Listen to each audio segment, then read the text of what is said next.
Я рад встретиться с вами. Более четверти века я провел в этом Юго-Осетинском госпединституте. В течение 22 лет был деканом заочного отделения, а потом деканом историко-филологического факультета. Последние 3 года ректором института.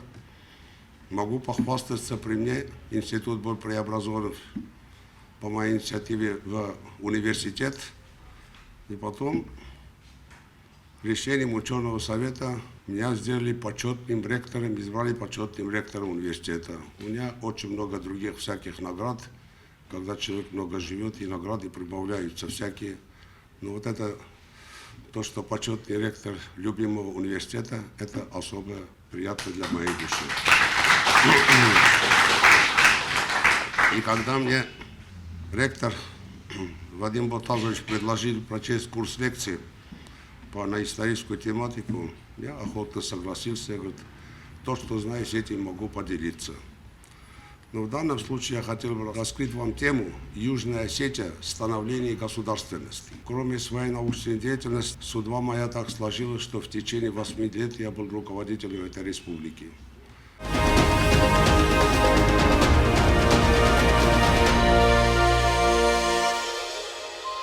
Со времени формирования осетин как этнос миновали тысячелетия.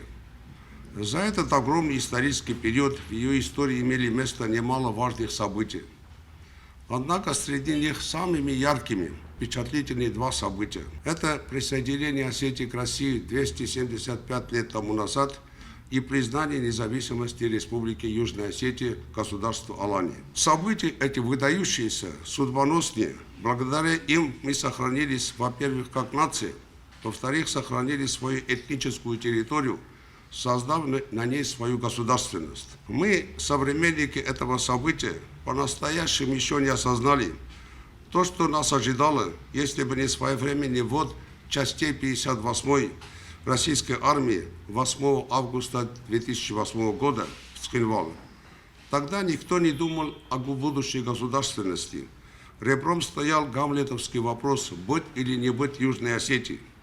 И только благодаря Российской Федерации, его руководителей, южные осетины не только сохранились как этнос, но уже более 10 лет живут в независимой республике. Такие события вписываются в вечную память народа. Признанию независимости народ Южной Осетии шел трудными дорогами войны, активные действия, которые начались именно 23 ноября 1989 года и закончились августа 2008 года, в течение 19 лет. Это была трудная фронтовая дорога, усыпанная трупами и разрушениями.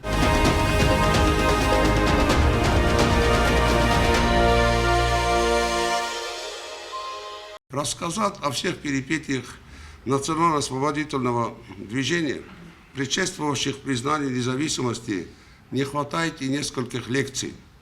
Потому позволю себе остановиться на 8-летнем отрезке из этих 19 лет борьбы за выживание на период 1993 по 2001 год, когда волей и судьбе мне пришлось руководить Республикой Южная Осетия, сначала как председатель Верховного Совета, а потом и президент, как первый президент республики. По степени сложности и опасности эти 8 лет ничуть не уступают военному времени, когда твердость духа и вера в будущее подвергаются суровому испытанию. Это был сложный переходный период от войны и мира к миру, от анархии и беспредела к законности и порядку, период утверждения демократических устоев в обществе, становление государственности и строительство новой жизни на опаленной земле Южной Осетии. Естественно, я заранее не готовил себя на этот пост, не проходил курсы подготовки президентов. Имеющийся опыт административной работы, работал здесь деканом, как я вам сказал, ректором, был недостаточен, чтобы руководить государством. Кроме этого, действовать приходилось в экстремальных условиях. Порой обстоятельства складывались таким образом, что времени для раздумий не было совсем. Принимать решения приходилось интуитивно. Следовало действовать немедленно. Понятно, в такой ситуации могли быть и ошибки, и сырые половинчатые решения. Однако я хочу с уверенностью сказать, что все предпринималось искренне, во имя той идеи, которая называлась Южная Осетия. Мы действовали, решали все вопросы, исходя из интересов народа и общества ради жизни молодой республики. Предпринимая тот или иной шаг, я руководствовался лишь страстным желанием хоть немного облегчить страдания и участь своих современников, хоть немного усилить решение стоящих перед ними наболевших, неотложных сложных задач. Трудностей на пути было немало, не все задуманное удалось свершить, но смею утверждать, что все эти годы республика не стояла на месте, она крепла и мужала на глазах, рос ее международный авторитет. Время нашего правления – это были печальные 90-е годы 20-го столетия, разгар эльцинского безвременья, когда Россия отказалась от каких бы то ни было геополитических интересов на Южном Кавказе. Южная Осетия выживала, понятно, при поддержке России, но о масштабной, решающей экономической и политической поддержке со стороны России не могло быть и речи. Это стало возможно лишь с начала 2000 года, когда пришел к власти нынешний президент Владимир Владимирович Путин, когда загнанная в угол Россия стала формировать свои геополитические интересы, в том числе и на юге Кавказа, когда Южная Осетия и Абхазия стали восприниматься как существенная часть этих интересов. Но это уже другая история и другие герои.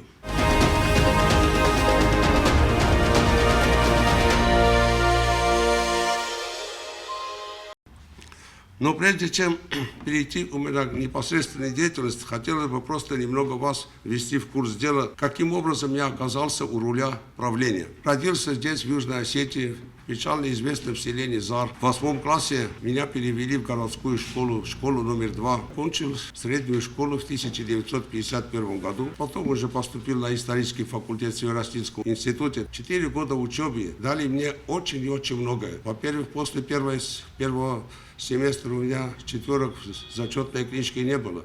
Во-вторых, принимал активное участие в общественной жизни, в частности комсомольской, факультетская партийная, это комсомольская организация. Потом 2 года секретарь комитета комсомола. По окончании института мне было предложено даже 3 очень хороших варианта. Остаться в обкоме комсомола Северо-Осетинском ведущим работником, или аспирантура в научном институте, где я сейчас работаю, или же остаться с первым секретарем комсомола и часы по истории в родном пединституте. Но обстоятельства мои сложились, я выехал сюда, работал здесь, в научно-исследовательском институте, сперва в краеведческом, потом в институте, защитил диссертацию. И в 1967 году меня пригласили на работу этот покойный, незабвенный Павел Васильевич Догузов, один из самых лучших ректоров нашего университета, и который 13 лет руководил этим процессом. И в итоге в 1967 году меня пригласили в институт, и около 25 лет здесь я проработал. В 1989 году, когда начались вот эти перемены в обществе, переходный период, было позволено вузам избирать себе ректоров. До этого их назначало руководство. И вот тогда состоялись, и грузинское руководство первым хотело испытать, именно провести это испытание в Юго-Осетии. И в 1989 году состоялись выборы ректора пединститута. У нас было 3 кандидатуры, и подавляющим большинством голосов меня избрали ректором Юго-Осетинского госпединститута. Поработал я здесь 3 года. 3 года, и за это годы уже начались революционные движения, борьба за независимость и так далее, и тому подобное и прочее.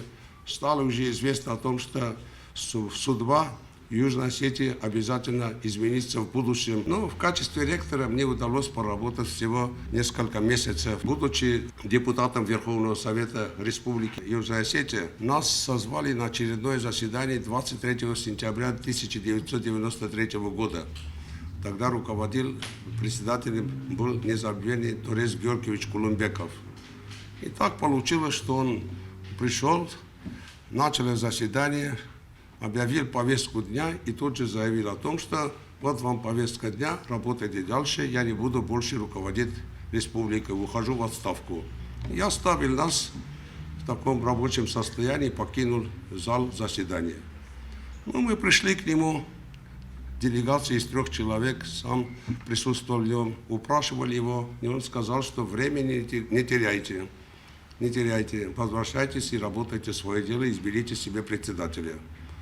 Вернулись и доложили, и было предложено о том, чтобы сделать перерыв, в 2 часа собраться и избрать себе председателя. Ну, во время этих выборов моя кандидатура была поднята в качестве председателя без альтернативы. Я работал здесь в университете, чувствовал себя нормально, здесь у меня дела шли неплохо. И поэтому республика была в аховом состоянии, и просто трудно было давать свое согласие в таком, ответственность на себя брать в таких обстоятельствах. Я вышел на кафедру и сказал категорически нет. Даже слова употребления, говорю, скорее каторга, нежели эту должность. Но будем ли принимать самоотвод? Нет. А тогда заседания парламента проходили, были очень бурными. Все желающие могли прийти и присутствовать. Это были похожи на якобинские клубы в период французской буржуазной революции. Нет, кто за, и почти единогласно меня женили на эту власть, без моего особого согласия. Ну, вот так получилось, и так началась моя деятельность в сентябре 1993 года.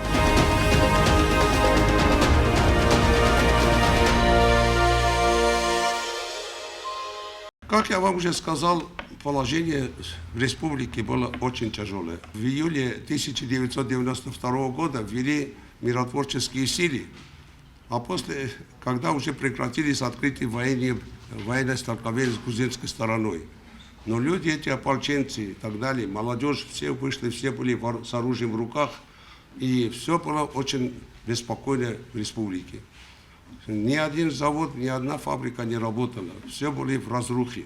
Вся инфраструктура хозяйственная тоже была на ниже. С утра до вечера народ толпился в центре города и ждал, что будет дальше, какова будет наша судьба. Вот в таком состоянии была ни конституции, ничего фактически республика пока еще не имела.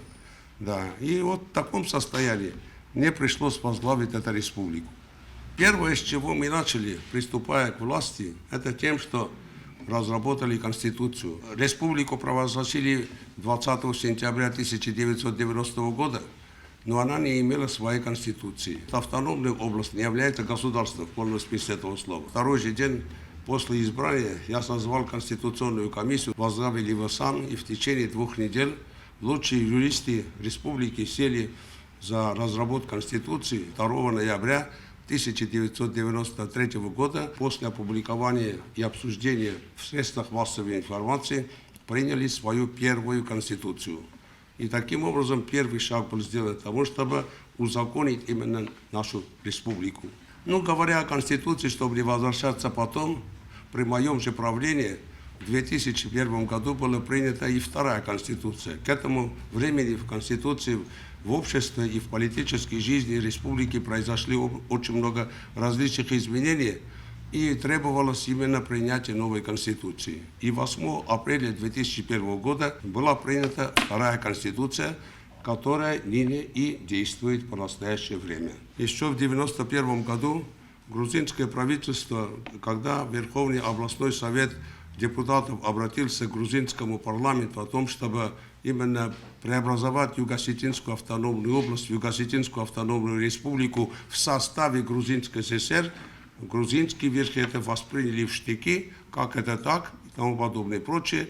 И вместо того, чтобы удовлетворить нашу просьбу, они взяли и ликвидировали Юго-Осетинскую автономную область. Навсегда мне запомнился тот вечер, когда я смотрел по Муамбе вот эту передачу, и когда уже заявили о том, чтобы проголосовали все за то, чтобы ликвидировать автономную область, от радости многие депутаты подпрыгивали до потолка. Вот с такой радостью они приняли это решение. Я говорил о том, что вот то, что сотворили грузины, это просто грузинские верхи, это на свою собственную голову. Для примера я вам привяжу. Были такие же автономные области в составе Российской Федерации, Адыгейская автономная область и Карачаево-Черкесская. И что сделала Россия? Россия не в пример Грузии их ликвидировала, а взяла и сравнила их политический статус, уравнила с другими республиками Северного Кавказа. Сейчас у них одинаковый статус. Что потеряла Россия от этого? Абсолютно ничего. Она только выиграла. А Грузия, как вам известно, в общем итоге вот своими такими действиями грузинские верхи именно больше проиграли, чем выиграли. И вот в такой обстановке нет больше областной милиции, областного суда, областной прокуратуры. Городская прокуратура тоже, городские власти тоже были очень слабыми.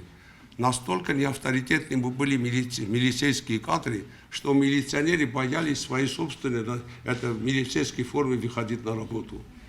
Были различные группировки, шанхайская группировка, лесокомбинат Эндерта.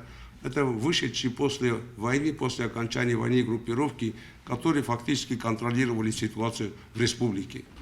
И вот главное, чтобы вот с этим хаосом немного покончить, с этой целью я ввел еженедельные по понедельникам совещания правоохранительных органов. И вот каждую неделю в понедельник давали им задания, за эту неделю то сделать, третье и так далее.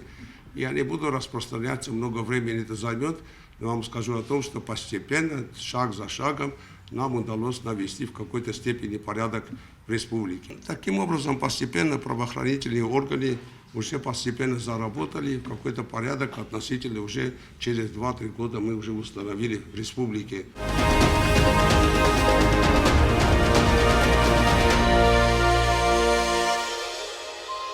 Ну, поскольку мы были уже новым государством в итоге, государство требует не только Конституцию, но и другие институты управления, и другие атрибуты государственности. С этой целью мы в 1995 году ввели государственный гимн. Тогда же был принят новый герб Республики Южная Осетия, нынешний герб республики. Были тогда введены почетные звания. Почетные звания не было у нас только грузинские, были до сих пор, и не всегда, не объективно распределяли эти звания. Я, например, помню о том, что заслуженного деятеля было очень много уже видных ученых, Руслан Габараев, Нафи Григорьевич Чусойти и многие другие, но ни одного заслуженного деятеля науки фактически не было, кроме Ванеева Захара Николаевича. И вот когда мы уже ввели свои почетные издания и так далее, мы воспользовались этими делами. Дальше была учреждена вот тогда награда Орден Почета, который сейчас усваивает, была введена и именно тогда. Тогда же мы ввели праздничные дни в календаре. Вот должен вам сказать о том, что вот недавно мы отмечали 28-ю годовщину это провозглашения республики. И впервые празднично мы стали оформлять с 1995 года, с 5-й годовщины. Это тоже было введено нами, потому что видели мы в Приднестровье то же самое происходило, и видим о том, что как прошло в Приднестровье. Мы тоже поставили вопрос, я говорю, сколько может держаться народ в слезах, в трауре, давайте введем, потому что народу нужны не только траур-день, но и праздничные обязательно. В общем, положение в республике было очень такое, не было возможностей для оказания помощи. Понимаете, не было банковской системы. Можете себе представлять государство без банковской системы? Можете себе представить государство без бюджета, без денег? И вот в таком состоянии фактически все, что было. В первое время мы даже делали таким образом, в банк ничего нельзя было ставить, была большая дыра, оттуда все уходило куда-то в неизвестном направлении. И поэтому мы иногда налоги брали с предприятий, а потом эти налоги в виде зарплаты наличными передавали уже в те или другие предприятия. И в 1995 году с помощью Галазова нам удалось выйти на Геращенко и другие, создали корреспондентский счет, а потом уже и создали свой национальный банк. Его руководителем был Феликс Михайлович Засеев. Он один из самых лучших банковских работников. Не было у нас своего бюджета, никаких доходов у нас не было. И вот в 1998 году как-то я собрался под вопросом электроэнергии к известному Чубайсу. Он тогда РАО-ЭСом руководил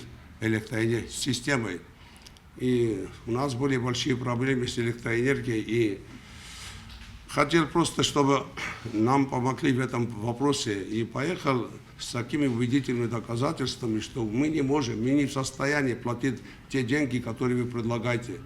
РАО считал нас иностранным государством, и нас заставляли платить как иностранное государство 3 цента за киловатт, в то время, когда на месте стоило всего 1 цент.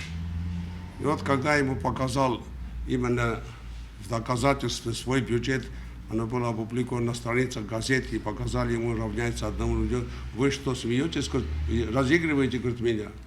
Я, говорит, вас не разыгрываю. Теперь, я, говорит, посмотрите ведомость аппарата президента и правительства нашей зарплаты. И когда он их увидел, тоже пришел в ужас. У нас не было ни зарплаты, ничего, просто были номинальные заработные платы, потому что не от чего было. Где нет бюджета, где нет банка, откуда какие зарплаты можно кому-то выплачивать. Вот такое было ужасное состояние в самом начале. Но даже вот так получилось, что в 1995 году 2 раза я раздал заработную плату своему народу благодаря Ахсарбегу Хаджимурзаевичу Галасову, президенту Северной Осетии. Они, эти республики, получали из российского центра какие-то определенные суммы денег для каждой республики, и он оторвал от своего народа и 2 раза мне выдал зарплату, чтобы просто немного тоже было спокойнее.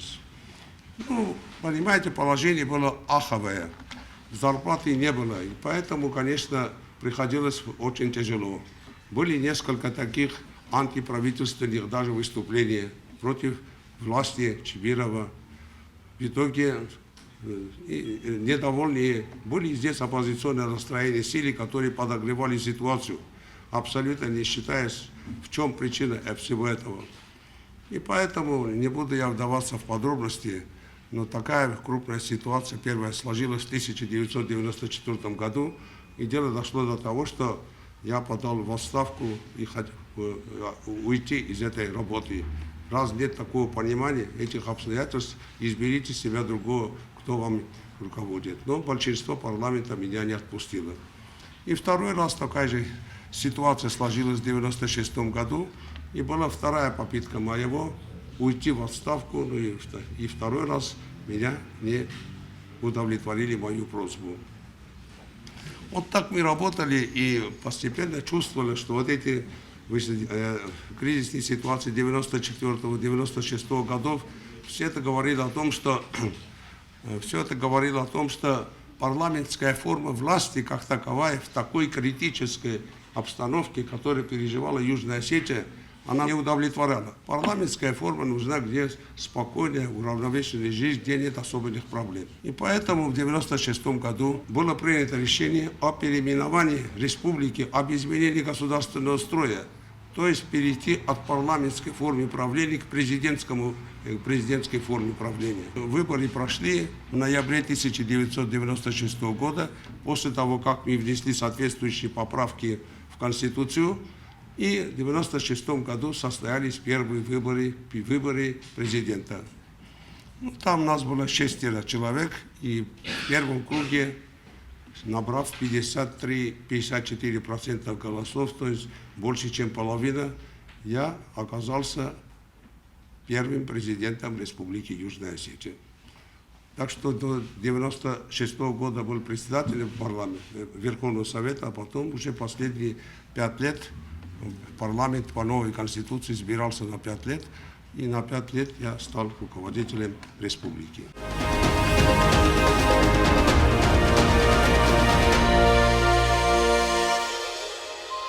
Не располагая никакими средствами, и думать не приходилось о восстановлении разрушенных, разграбленных предприятий. Нам удалось только, какие предприятия восстановишь в такой обстановке, когда не имеешь никакую силу. Но тем не менее, нам удалось в этот период, давали какие-то нам деньги, восстановительные деньги. Одним словом, Россия и Грузия посчитали тот ущерб, который был нанесен Южной Осетии во время этих разрушений, войн, и там определили 34 с чем-то миллиардов рублей. Из них 3/4 должна была платить восстановлению Грузия, и 1/4 Россия. Грузия нам абсолютно ничего не заплатила, но та сумма, которая полагалась России, мы его получали. И вот тогда удалось нам хотя деньги шли на восстановление крыш, строительство и так далее, но попросили в Москве, выделили определенную сумму, вот тогда мы решили открыть Пагьятский разливочный завод. Вот с тех пор работает это предприятие, и, к великому сожалению, он только пока один с тех пор. После нас были, по-моему, более лучшие времена и финансовые, и в других отношениях, но почему-то предприятие, которое приносило бы доход, не появилось. Да. Тогда же на базе консервного завода было открыто современное предприятие, современный консервный завод. Ох, как я радовался. В 1999 году мы открыли, Ахсар Ване открывали его, Сарденович. Все было сделано, современный консервный завод, там все в рабочей спецовке.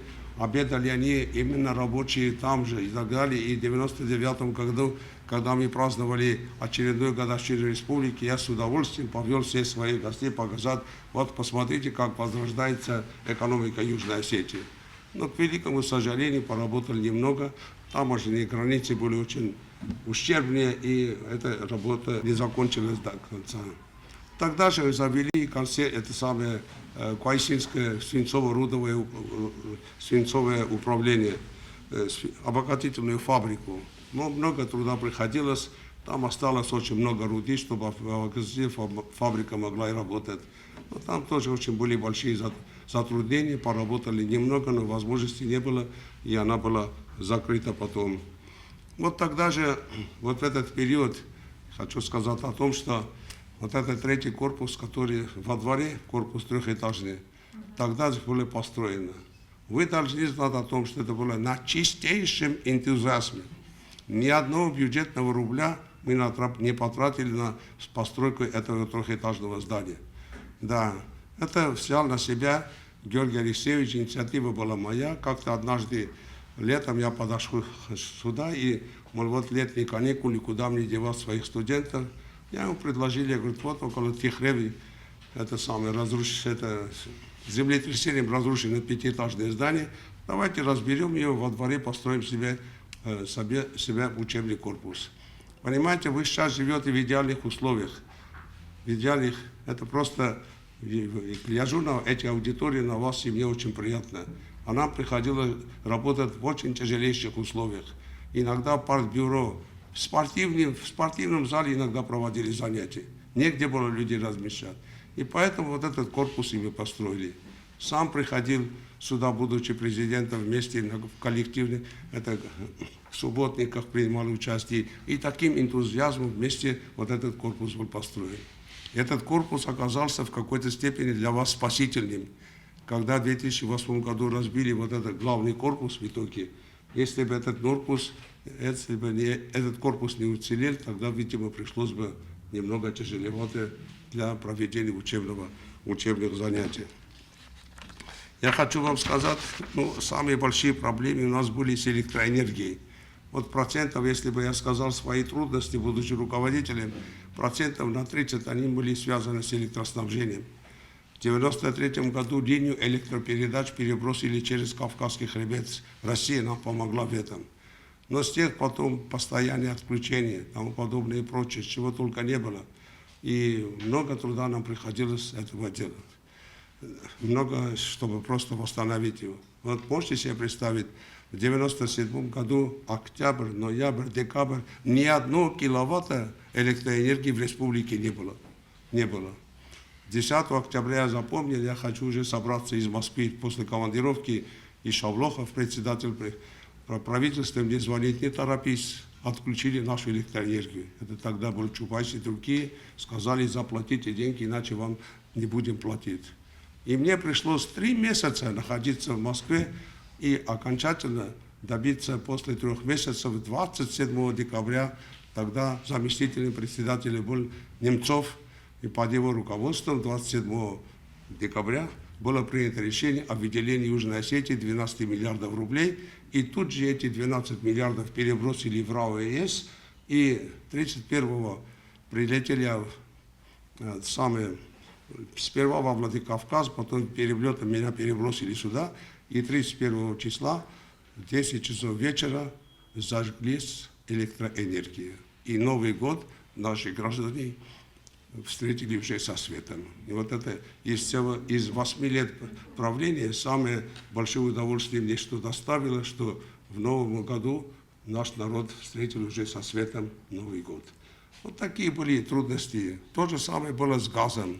Как только началась вот эта самая блокады и так далее, они нас отключили от газового снабжения. Газ тоже идет и нас через грузинскую границу. И вот в 1999 году, поработав именно с «Газпромом» и с другими организациями и так далее, нам удалось именно вновь восстановить газовое отопление в республике. Ну, пришлось поменять сети и тому подобное и прочее, но газ пришел в Южную Осетию.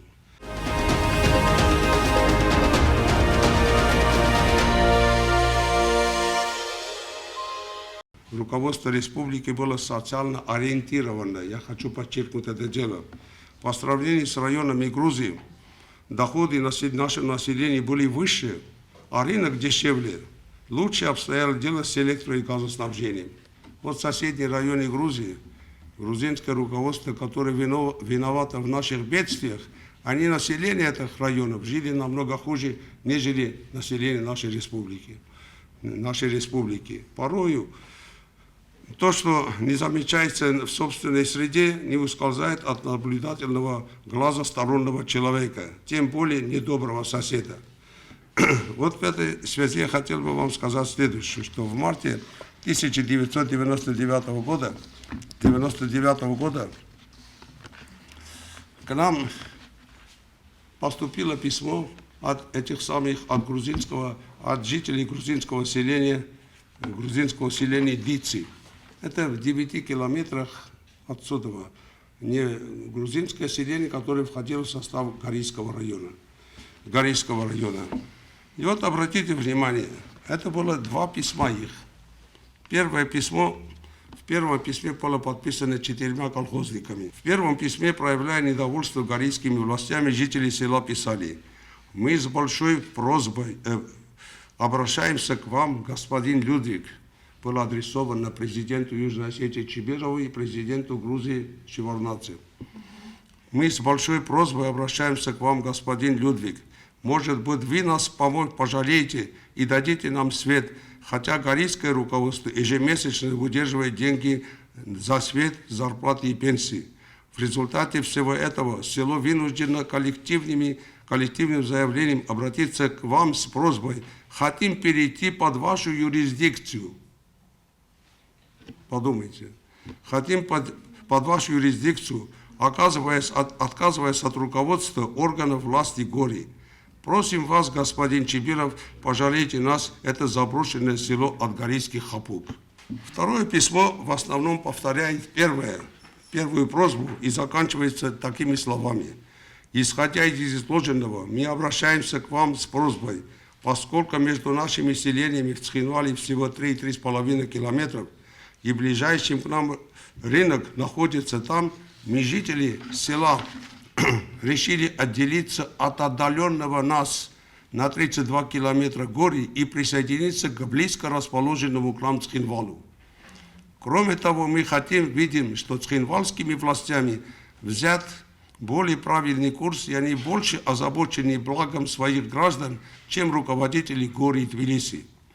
По поводу этих писем в газете «Айден», издавали ее Вячеслав Губозов в Северной Осетии, появилась корреспонденция под завораживающим заголовком: «Начался процесс присоединения Грузии к Южной Осетии».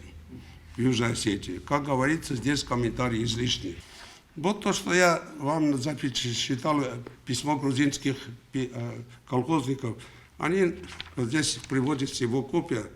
В вашей библиотеке, видимо, обязательно будет вот эта моя книга о времени, о людях, о себе.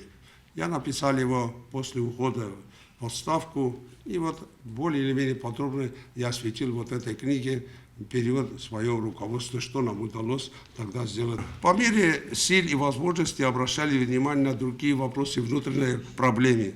Не располагая бюджетными средствами, мы своими собственными силами построили вот киноконцертный зал «Чермен». Помните, вот так поставили свои задачи, я говорю, во что бы то ни стало, 10-ю годовщину провозглашения республики мы должны встретить в киноконцертном зале Чермен. Ну, помогли нам крышу поменять, это самые международные организации, а мы остальные работы мы взяли на себя. И вот к 10-й годовщине даже без четверти 2, в 2 часа должно было начаться торжественное заседание. В 2 часа уборщики все убирали рабочие свои задачи, но все-таки 10-го 2 часа дня торжественное открытие заседания состоялось там. Ну, тогда же был открыт лицей искусств. Хочу сказать о том, что именно вот в этот период мое руководство республикой и начинаются осетино-осетинские отношения. Осетино-осетинские отношения. Мы отношения на государственном уровне, я имею в виду. Отношения у нас всегда были, но такие на государственном уровне появились впервые. Впервые встретились в парламенте, когда еще был председателем парламента, и с руководителем парламента Северной Осетии Париновым мы заключили соглашение. Была встреча во Владикавказе, потом здесь, и установились связи между нашими двумя парламентами. Дальше, в 1993 году парламент Северной Осетии принял акт о независимости нашей республики, и также была принята концепция социально-экономического и культурного развития между двумя республиками. И, наконец, в 1995 году был написан первый протокол о дружбе, сотрудничестве и взаимной помощи двух осетинских государств – Северо-Осетинской автономной республики и Республики Южная Осетия. Так что истоки взаимоотношений на государственном уровне тоже были заложены в тот период. Еще раз повторяю, наши возможности были очень и очень ограничены. Никаких у нас средств не было со стороны. Хочу еще раз повторить, 2 раза всего за 8 лет я получил помощь со стороны России. Первый раз мы получили его в начале 1994 году, и вся эта помощь была отправлена именно для помощи хлебокомбината. Положение было очень тяжелое, и наше руководство взяло на себя главную задачу. Во что бы то ни стало, чтобы всегда был хлеб в республике. Когда хлеб есть, уже как человек уже может что-то предпринимать и так далее. И вот хлебом мы всегда обеспечивали народ. К тому же наш хлеб был самый дешевый в постсоветском пространстве. Грузинские соседние села какими-то окольными путями получали иногда по мешкам, иногда увозили, мы втридорого продавали его у себя на месте. Да, да. Вот пройдете уже те люди, которые были тогда в Тбилиси, побывали, попрошайничество, и чего только не видели в тбилисских улицах и так далее. А у нас, несмотря на тяжелейшие условия жизни, не было никакого условия, чтобы именно кто-то видел попрошайничество было у нас. Это вообще у нас осуждается своим обычаем. У меня хоть иногда не шуди истами курен. Всегда вот родственники брали на кого беспомощного человека, оказывали ему помощь.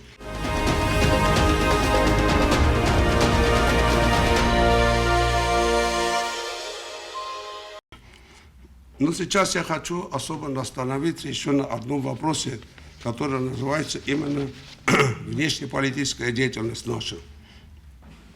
Когда мы начали работать, была очень тяжелая обстановка.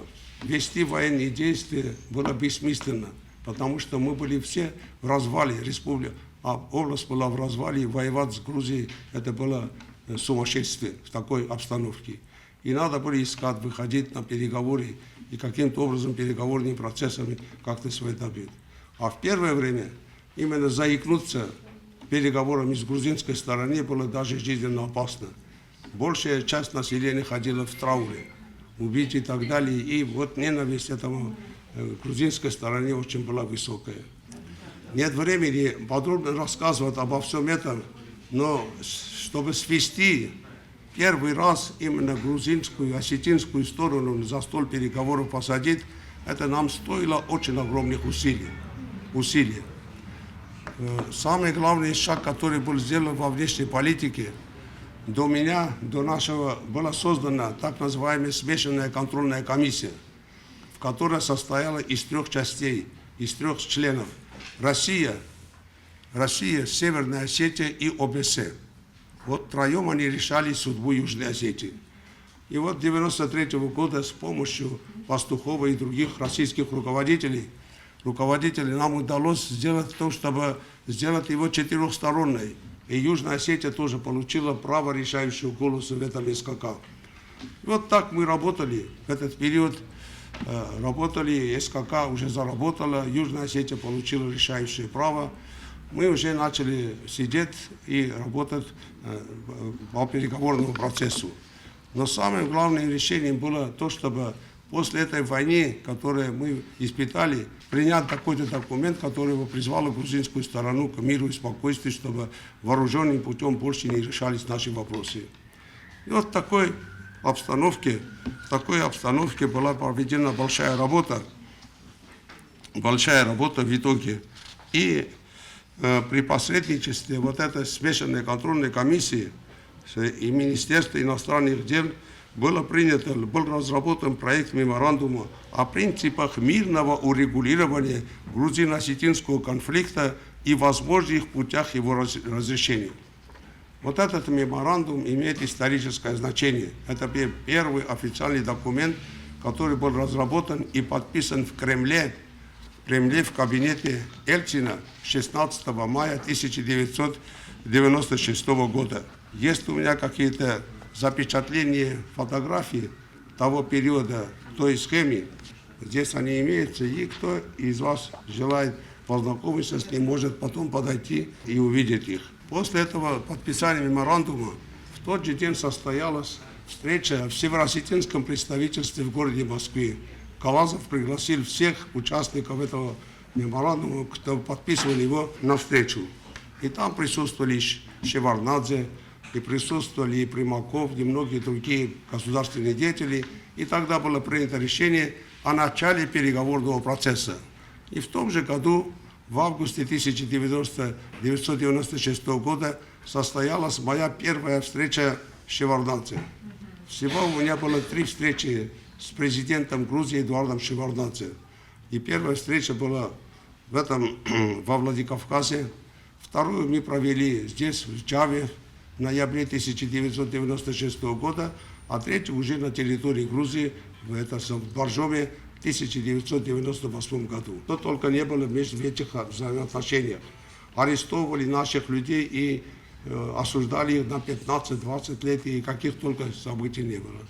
И вот за эти 8 лет, в особенности после этих встреч Шеварднадзе, первая, вторая, третья, в какой-то степени пошло потепление отношения, и не было больше этих захватов машин, и другие бывали случаи, когда мы просили, освобождали наших заключенных и так далее. Вот такие взаимного рода уступки шли, и в какой-то степени пошла такая мирная полоса.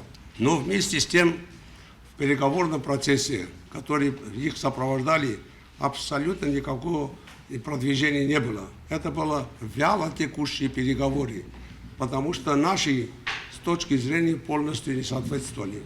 Грузинская сторона все время настаивала на том, чтобы мы опять остались именно в составе Грузии, в правах автономной республики и так далее. А наша сторона всегда категорически заявляла о том, что ни в коем случае больше мы не хотим быть именно в составе грузинской национальности, и мы были за создание своего собственного национального государства. Вот так они проходили наши переговоры вот в этот период. Но все-таки мирная полоса пошла.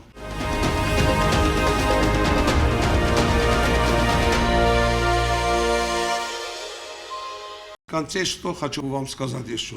Переговоры шли в итоге постепенно, шаг за шагом. Авторитет нашей республики по ступенькам лестницы все больше и больше поднимался. К нам зачастили ОБСЕ и других международных организаций. Видели внутри страны, что происходят какие-то позитивные перемены, и относились к нам уже лучше. Да, когда уже наши люди выезжали на переговоры, то постепенно флаг Республики Южной Осетии тоже вместе с ним уже стал появляться. Флаг Республики – это уже символ того, что символ в какой-то степени признания. Последний перед уходом в отставку к нам приехала обширная делегация ОБСЕ, в которой принимал участие 18 представителей 18 стран Европы и Америки. И тогда уже словами Ливию Бота, он был председателем ОБСЕ в тот период, он прямо заявил очень приятные слова, сказал в мой адрес, что пользуется мировой известностью, и Южная Осетия идет по правильному пути и так далее. Это уже говорили о том, что мы де-факто постепенно, не юридически нас не признавали, но де-факто уже государственность как таковая уже стала утверждаться это во мнениях и в глазах международного сообщества. И это уже было очень хорошее дело в итоге. Хорошее дело, потому что юридического признания не могло быть в тот период, потому что Россия не хотела и не могла просто резко портить свои отношения с грузинской стороной. И даже вот в мой период, когда был руководителем, высший заместитель главы правительства, который курировал вот эти наши национальные республики, нам не было доступа к руководителям России. Однажды мне хотели сделать такую, чтобы я встретился с Черномырдиным, и все проходило нормально, но потом уже его первый заместитель чуть ли не обругал нас. Вы знаете, что вы делаете? Если, говорит, узнает Грузия об этом, что, говорит, нам будет от этого? И вот опять уже сорвалось дело. В общем, не было этой возможности. Все зависит от обстоятельств, как складывается. В 2008 году сложились обстоятельства другого порядка, и Россия непосредственно вмешалась. Совершая свое выступление, мне бы хотелось еще сказать следующее. Да, еще хочу сказать о том, что есть на Северном Кавказе Ассоциация социально-экономического развития народов Северного Кавказа. И вот в эту ассоциацию входят все республики, все регионы Северного Кавказа. И вот в 1995 году нас по инициативе Галазова приняли в состав ассоциированным членом этого общества. И с тех пор, по настоящее время, у нас установились дружественные отношения со многими республиками Северного Кавказа. При нас были установлены дипломатические всякие отношения дружбы с Приднестровской Молдавской республикой и с другими республиками. Хочу еще сказать о том, что никогда не должны забывать ту большую роль, которую Юрий Михайлович Лужков сыграл в установлении нашей независимости. Вот тогда первая помощь поступила, вот строительная техника, механизмы всякие по линии народного образования. И с тех пор после меня при Кокоеве и других уже расширяются эти взаимоотношения, и вот это дружеские отношения с Москвой все больше и больше укрепляется. И вот то, что после 2008 года появился специальный московский микрорайон, это тоже именно подарок Юрия Михайловича Лужкова. Так что есть отдельные личности в России, которые требуют особого внимания. В силу независящих от нас причин Республика Южная Осетия тогда не получила международное признание, хотя фактически стала существовать как самостоятельное государство. А любое государство в силу своего существования является субъектом международных отношений и международного права. В этом отношении Республика Южная Осетия не является исключением. Задача, стоящая перед нашей командой в области политики государственного устройства, я в заключение хочу сказать следующее. Задача, которая стояла перед нашей командой в области политики государственного устройства, нами была достигнута. Республика де-факто, я же вам рассказал, в каком состоянии мы его приняли. Республика де-факто состоялась как государство. В последующие годы шло лишь ее дальнейшее укрепление и совершенствование. Значение этого факта далеко не заурядное. Команда, возглавляемая мною, достигла главнейшего своего предназначения. Государство Южная Осетия де-факто состоялось, и это имело исключительно большое политическое значение. Ведь не будь ее, после августа 2008 года России некого было бы признавать. Последствия августовских дней 2008 года войдут в историю Южной Осетии как события эпохальной значимости. Впервые в своей истории осетины за Кавказским хребтом обрели свою независимость. Да, не узаконили свою государственность, которая де-факто существовала уже без малого 2 десятилетия. Рождение суверенной республики – это выдающееся событие в истории осетинского народа. Надеемся, что недалеко время, когда на флагштоке Организации Объединенных Наций среди стран мирового содружества появится и флаг Независимой Республики Южная Осетия. Мечта это прекрасная, но для претворения его в жизнь нужны, засучив рукава, и всем нам, и студенчеству, вам, строителям этой республики, всем миром надо строить свою республику. Студенческие годы ваши, мои дорогие друзья, очень быстро пробегут и начнутся ваши будни. Желаю вам, чтобы каждый из вас стал высококвалифицированным специалистом, чтобы спустя десятилетия в числе тех, кто прославил своим трудом родной вуз, родную Осетию, были и многие из тех, которые сидят в этом прекрасной аудитории. Спасибо.